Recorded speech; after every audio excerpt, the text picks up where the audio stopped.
पहले हमारे लोगों के ऊपर पैसा चलाया, खरीदा, लोगों को लोटे बनाए, फिर इन्होंने पार्टी तोड़ने के लिए पैसा चलाया कि हमारी पार्टी किसी तरह टूट जाए। जब ये सब कुछ फेल हो गया तो अब इन्होंने आखिर में ये इलेक्शन कमीशन को ढूंढा कि ये हमेशा इदारों को इस्तेमाल करते हैं। हमें सबको याद रखना चाहिए कि जुल्फकार अली भुट्टो को जब कत्ल किया गया था, और ये जो लोग आज इत्तेहादी हैं पीपल्स पार्टी, जिन्होंने पूरी मदद की जब भुट्टो का जुडिशियल मर्डर किया, यही लोग थे। अब इन्हीं लोगों ने इलेक्शन कमीशन ढूंढ ली है। इलेक्ट्रॉनिक वोटिंग मशीन से फायदा ये होना था कि ये जो कंट्रोल करते हैं ना खुफिया हाथ बैठ के, रिजल्ट वो नहीं कर सकते उससे।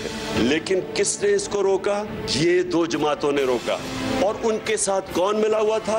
जिसने अब इनके साथ मिलकर ये फैसला किया, इलेक्शन कमीशन ऑफ पाकिस्तान। ये जो प्राइम मिनिस्टर या क्राइम मिनिस्टर और उसका जो अभी बेटा, 24 अरब रुपए के इनके ऊपर करप्शन के केसेस थे, यही इलेक्शन कमीशन थी।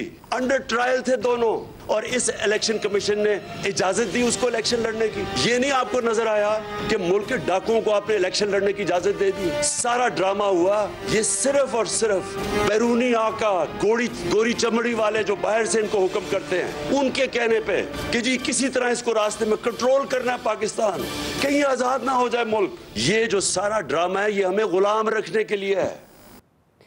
बिस्मिल्लाहिर्रहमानिर्रहीम। अस्सलाम वालेकुम। प्रोग्राम एक्सपर्ट्स में मैं आपको खुशामदीद कहूँगी। आज के पैनल का हिस्सा होंगे सलमान आबिद साहब, अम्मार मसूद साहब और अमीर अब्बास साहब आज के पैनल का हिस्सा हैं। नाज़रीन, ममनुआ फंडिंग केस पर कानूनी और सियासी महाज उरूज पर है। गवर्नमेंट तहरीक इंसाफ के खिलाफ और तहरीक इंसाफ ने चीफ इलेक्शन कमिश्नर के खिलाफ रेफरेंस दायर कर दिए हैं। गवर्नमेंट ने वफाकी काबीना की मंजूरी के बाद PTI के खिलाफ डिक्लेरेशन सुप्रीम कोर्ट भेजने का भी ऐलान किया है, जबकि FIA को जाली अकाउंट्स और मनी लॉन्ड्रिंग की तहकीकात की हिदायत की है। तोशाखाना केस में PDM के बाद स्पीकर कौमी असम्बली ने भी इमरान खान की नाअहली के लिए इलेक्शन कमीशन में रेफरेंस जमा करवा दिया है, और आज तहरीक इंसाफ ने चीफ इलेक्शन कमिश्नर को हटाने के लिए तरमीमी रेफरेंस, जबकि ओवरसीज पाकिस्तानियों ने भी अपना अलग रेफरेंस सुप्रीम जुडिशल कमीशन में दायर किया है। इसी से मुतल्लिक हम एक्सपर्ट्स के सामने सवाल रखेंगे। मैं अमार मसूद साहब आपसे आगाज़ करूँगी, चूँकि अभी एक और डेवलपमेंट भी सामने आई। 9 हल्कों में ज़मीनी इलेक्शन लड़ने का इमरान खान साहब ने फैसला किया है। अब जिस तरह उन्होंने अपने इंटरव्यू में न्यूट्रल्स का कहा चीफ इलेक्शन कमिश्नर के नाम को लेकर, आपके ख्याल में अब जो पीपल्स पार्टी और नून लीग मुतालबा कर रही है कि न्यूट्रल्स की बजाय शख्सियत का नाम बताया जाए, और ममनुआ फंडिंग को आप किस तरह से देख रहे हैं? नून लीग और पीपल्स पार्टी का मुतालबा आप समझते हैं दुरुस्त है, और इस वक्त जो सियासी अदम इस्तेहकाम है उस पर ये जो हालात पैदा हो गए हैं, ये किस तरफ ले जाएंगे मुल्क को? मुझे ज़ाती तौर पे ये लगता है कि मुल्क बहुत बड़े सियासी अदम इस्तेहकाम से गुज़रा है और अब इस्तेहकाम की तरफ जाने लगा है। शुरू में जो आपने खान साहब की गुफ्तगू सुनवाई, उसमें से कोई नई बात नहीं थी। ये बातें वो 180 सालों से कर रहे हैं, एक ही तरह का बयानिया है। उन्हें खुद अंदाज़ा नहीं है कि जो अब उनके ऊपर जो केसेस हैं वो काफ़ी शदीद नौइयत के हैं। तो एक ही तरह की बातें रिपीट कर कर के वो लोगों के जहनों को पामाल करते हैं, और मुझे नहीं समझ आती कि इसका इम्पैक्ट कितना होता है। जहाँ तक ये ज़िमनी इंतखाबात की बात है, मुझे ज़ाती तौर पे ये पॉलिटिकल स्टंट लगता है। आईनी तौर पे तो मेरे ख्याल में, मैं बहुत कोई कानूनी माहिर नहीं हूँ, लेकिन मेरे ख्याल में कोई कदगन नहीं है कि कोई शख्स कितने हलकों से इंतखाब लड़ सकता है। लेकिन अभी उससे पहले बहुत सारे मामला थे ना। उससे पहले खान साहब कौमी असम्बली के मेंबर हैं, उनका इस्तीफ़ा भी मंजूर नहीं हुआ। अभी उनका इस्तीफ़ा मंजूर नहीं हुआ तो वो नए हलकों में कैसे जा सकते हैं उम्मीदवार बन के। दूसरी बात ये बहुत इम्पॉर्टेंट है कि खान साहब की नाअहली का केस भी इलेक्शन कमीशन के सामने पेश हो रहा है। अगर खान साहब नाअहल हो जाते हैं तो फिर ये 8 हल्के क्या बनेंगे? इससे PTI की तंजीमी सलाहियत का भी पता चल जाता है कि अगर खान साहब नहीं हर हल्के में जाकर इलेक्शन लड़ना है तो इसका मतलब है कि कोई तंजीम, कोई सियासी जमात नहीं है, ये एक शख्स के गिर्द घूमने वाली जमात है और उसी को हर हल्के से इंतखाब लड़ना पड़ेगा। जो अब PDM की तरफ से मुतालबात आ रहे हैं और जो इमरान खान साहब का हैजान और हज़यान है वो बड़ा वाज़ेह है। इमरान खान साहब को हमेशा से चीज़ें करी कराई मिल जाती थी, चीज़ें प्लेट में रखकर उनको मिल जाती थी।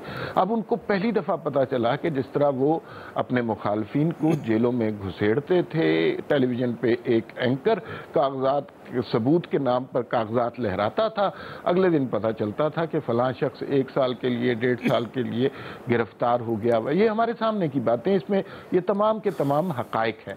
तो वो अब खान साहब को अंदाज़ा हो रहा है कि ये जिस तरह वो केसेस बनाते थे, जिस तरह बुग़्ज़ और इंतकाम की सियासत करते थे, तो अब जिन लोगों के खिलाफ उन्होंने इतना बोहतान, इल्ज़ाम, गाली ब्रिगेड कायम की है, तो अब खान साहब वज़ीर आज़म नहीं है, अब हुकूमत चली गई भी है। तो अब खान साहब को उन्हीं इम्तहानों से गुजरना पड़ेगा जिनसे वो अपने मुखालफिन को गुजारते रहे।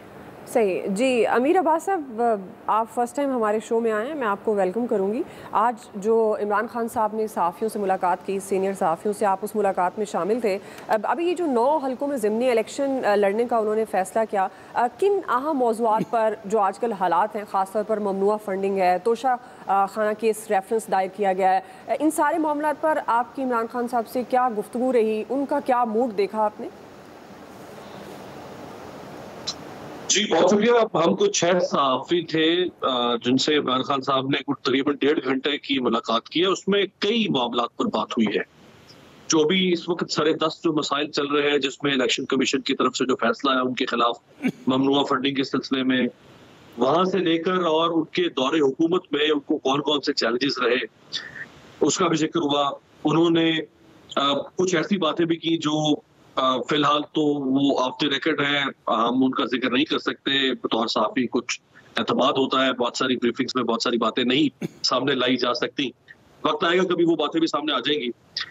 जैसे उन्होंने बताया कि उनके दौर में कौन कौन से चैलेंजेस खड़े किए गए उनके रास्ते में, कौन कौन सी मुश्किलात थी, कैसे खड़ी की गई, किन दिनों में खड़ी की गई, किस किस ने खड़ी की, उनके इख्तियारात जो थे या उनकी जो अथॉरिटीज थी उनको कैसे चैलेंज किया जाता रहा।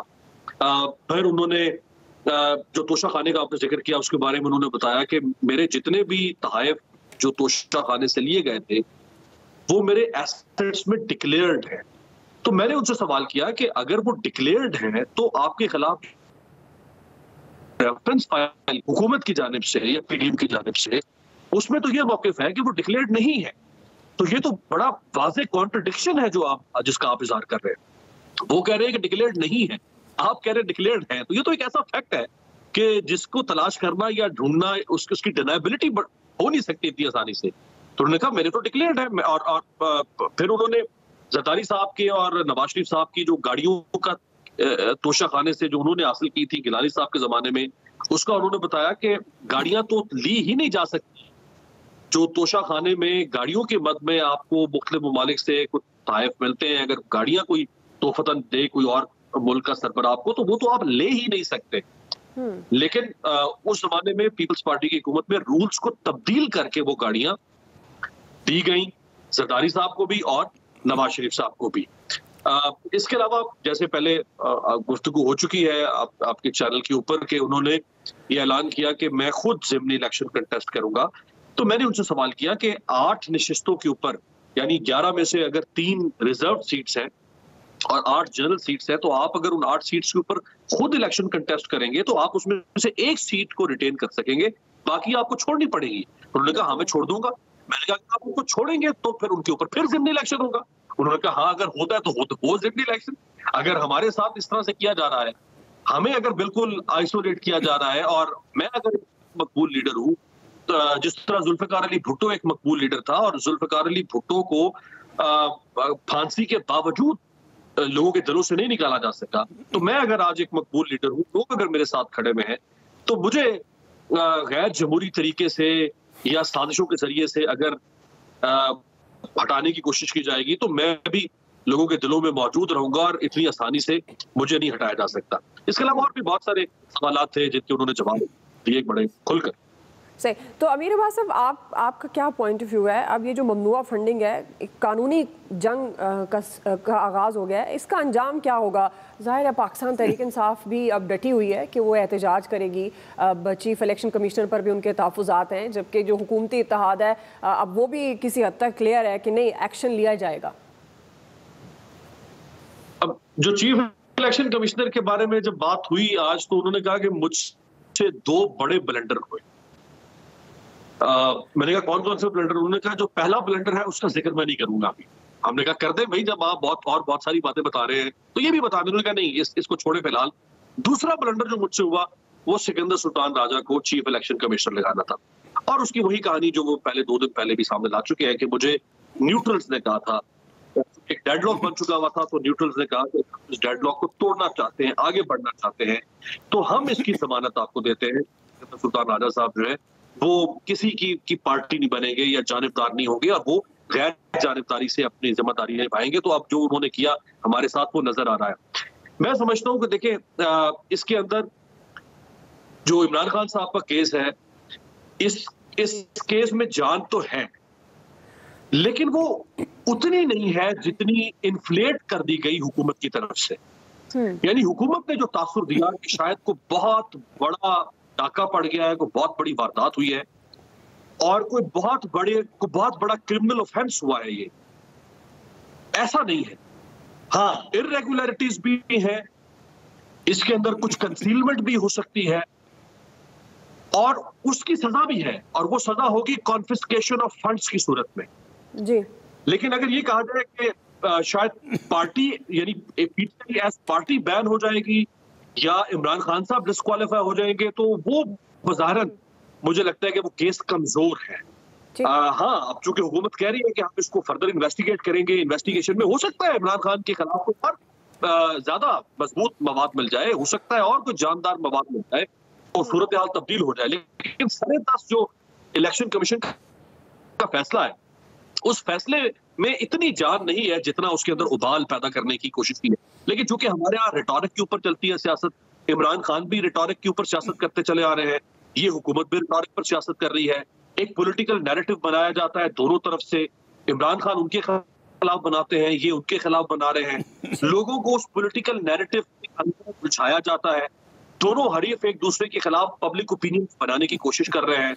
आज हुकूमत को उनके खिलाफ एक मौका मिल गया है, एक लूज बॉल मिली है। अब हुकूमत को हक हासिल है कि वो उसके ऊपर जितना जानदार और को बाहर फेंके वो खेल रहे हैं। सलमान हाफिज साहब, आपको भी लगता है ये केस कमजोर है, या जिस तरह हुकूमती इत्तेहाद ये दावा कर रहे हैं कि नाअहल, शेख रशीद साहब तो ये कह रहे हैं कि गवर्नमेंट जो है वो इमरान खान साहब को नाअहल करवाना चाहती है और नवाज शरीफ को अहल करवाना चाहती है। देखिए, एक तस्हीह तो मैं कर दूं, जो भी पाकिस्तान का सियासी मोरख तारीख लिखेगा ना, वो ये साबित करेगा कि पाकिस्तान के इस्टेब्लिशमेंट के लाडले अगर कोई थे तो वो शरीफ ख़ानदान था, जुडिशरी के कॉन्टेक्स्ट में भी और इस्टेब्लिशमेंट के कॉन्टेक्स्ट में भी। माशाल्लाह सारी की सारी सियासत उस वक़्त से इब्तिदा से लेके आज तक, यानी इस वक्त भी इस्टेब्लिशमेंट के लाडले के तौर पर वो हुकूमत कर रहे हैं। तो इसलिए ये कहना कि सिर्फ इमरान खान साहब के साथ ये सलूक हुआ है, बाकियों के साथ भी यही सलूक हुआ है। नवाज शरीफ साहब तो ख़ास तौर पर, और मोहतरमा बेनज़ीर भुट्टो की तो ख़ुद उनकी तकारीर मौजूद है जिसमें वो कहती रही हैं कि मेरे ख़िलाफ़ इस्टेब्लिशमेंट उनको इस्तेमाल करती रही है। एक बात। दूसरी बात देखिए, बात यह है कि इलेक्शन कमीशन का ये जो फैसला है, मुझे और आपको तो दुआ कुछ कहने की ज़रूरत ही नहीं है। 9-10 लोग पाकिस्तानी जो हैं वो ख़ुद अपने वीडियो इंटरव्यू दे चुके हैं जिनके नाम उन्होंने लिए हैं, और उन्होंने बताया कि हमें उन्होंने गैर मुल्की साबित कर दिया। हमारे पास पाकिस्तानी पासपोर्ट भी है, हमने पीटीआई को फ़ंड भी दिया। अब मुझे बताइए, इलेक्शन कमीशन की इस नाअहली का कौन जवाब देगा? ये जो 9-10 लोग, और जब जैसे आपने अपने इंट्रो में कहा कि सुप्रीम जुडिशल काउंसिल में उन पाकिस्तानियों की तरफ से भी एक रेफरेंस जो है चीफ इलेक्शन कमिश्नर के खिलाफ भेज दिया गया। इससे पहले यही इलेक्शन कमीशन माशाल्लाह मुर्दों को जिंदा भी कर चुका है, कई लाख। इसलिए ये जो इलेक्शन कमीशन का रेफरेंस है, इसके अंदर काफ़ी गैप है। और ये मैं नहीं कह रहा, लीगल एक्सपर्ट सलमान अकरम राजा साहब की बात भी मौजूद है, अनवर मंसूर की बात भी मौजूद है, हामिद खान एडवोकेट की बात भी मौजूद है, और बहुत से लोगों की बात मौजूद है कि इसके अंदर, जैसे अमीर अब्बास ने कहा कि इसके अंदर इतना पोटेंशियल नहीं है। इशूज़ ज़रूर हैं लेकिन वो पोटेंशियल नहीं है जो हुकूमत करना चाहती है। एक बात। अब हुकूमत करना क्या चाहती है? हमें तो कहा गया था हम सुप्रीम कोर्ट में लेके जा रहे हैं रेफरेंस, अभी तो वो गए हैं इलेक्शन कमीशन के पास। उनको पता है कि इसमें सुकम मौजूद है।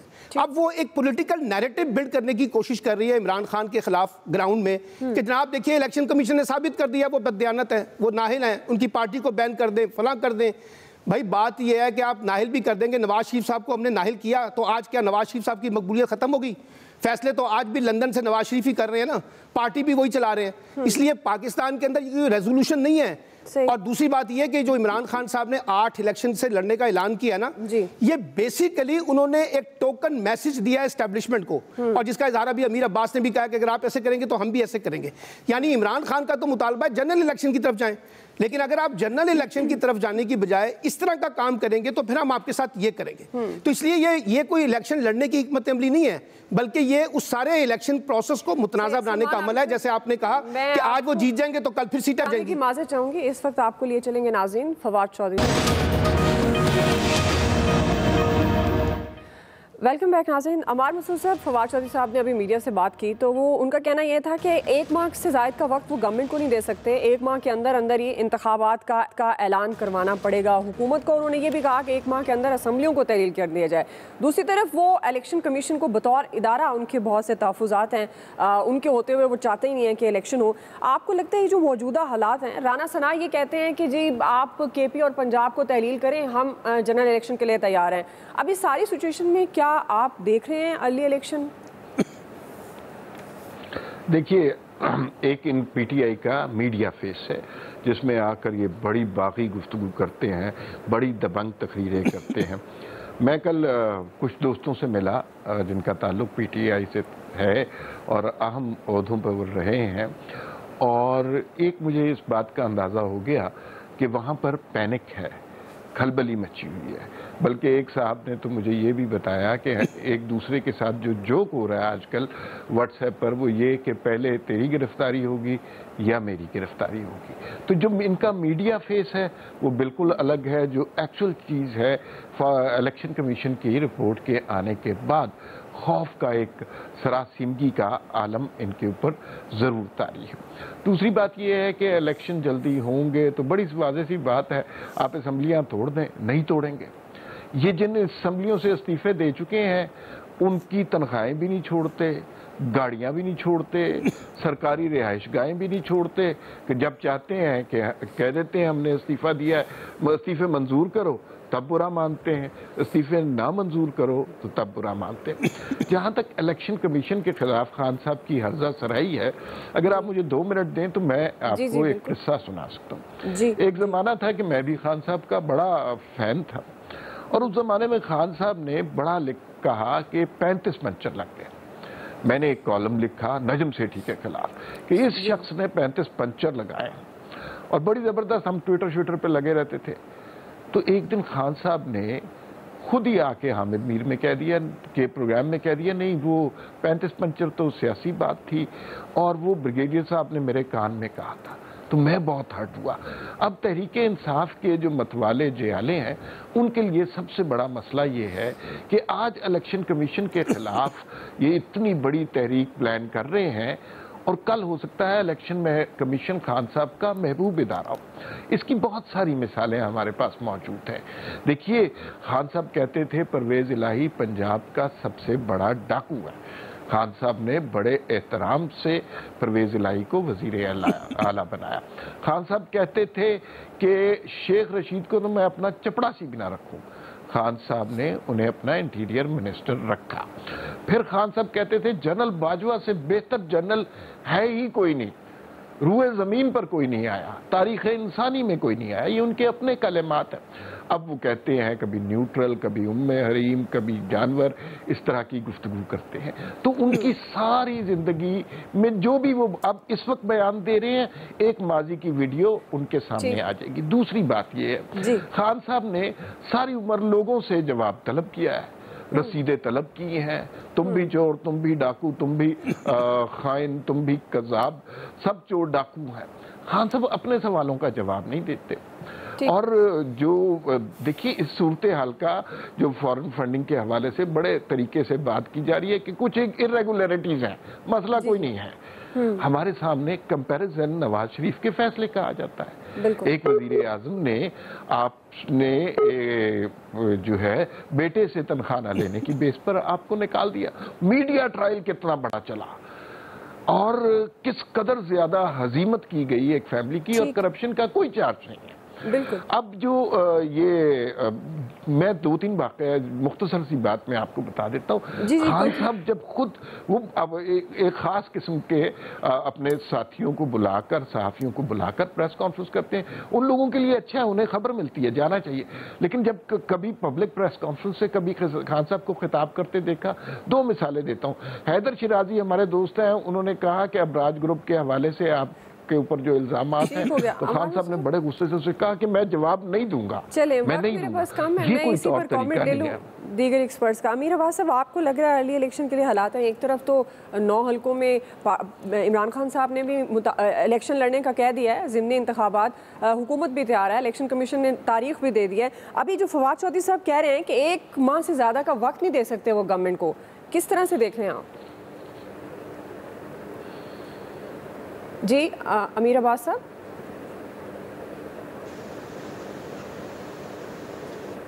जी आपका शायद माइक म्यूट है अमीर अब्बास साहब, आपकी ऑडियो नहीं सुन पा रहे।